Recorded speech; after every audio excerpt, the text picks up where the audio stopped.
రాజకీయాలు మన దేశాన్ని పట్టి పీడిస్తున్న పెద్ద రోగం. కులాల పేరుతో ఓట్లడగడం, ప్రజల మధ్యలో చిచ్చులు పెట్టడం మనం చూస్తూనే ఉన్నాం. అయితే ఈ విష సంస్కృతిపై ఉత్తరప్రదేశ్ సీఎం యోగి ఆదిత్యనాథ్ గారు ఒక సర్జికల్ స్ట్రైక్ లాంటి నిర్ణయం తీసుకున్నారు.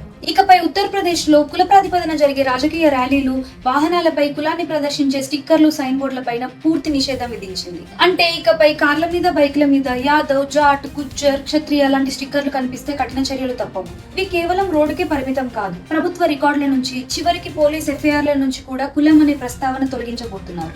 అంతేకాదు, తమ కులాన్ని పొగుడుతూ లేదా వేరే కులాలను కించపరుచుతూ రెచ్చగొట్టే పోస్టులు పెట్టిన వారిపై కఠిన చర్యలు తప్పవని ప్రభుత్వం హెచ్చరించింది. ఈ నిర్ణయం వెనుక ఉద్దేశం చాలా స్పష్టం. కులాన్ని అడ్డుగా పెట్టుకుని ప్రజలను విడదీసి తమ రాజకీయ పబ్బం గడుపుకోవాలనుకుంటున్న శక్తుల ఆటలు కట్టించడం. ఈ సాహసోపేతమైన నిర్ణయం తీసుకున్న మొదటి రాష్ట్రంగా ఉత్తరప్రదేశ్ నిలిచింది.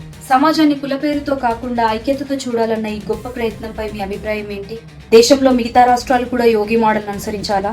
దీనిపై మీ అభిప్రాయాన్ని కమెంట్ సెక్షన్ లో తెలియజేయండి. మరియు ఈ చారిత్రాత్మక మార్పును నలుగురికి తెలిసేలా ఈ వీడియోని లైక్ చేయండి, షేర్ చేయండి. జై హింద్.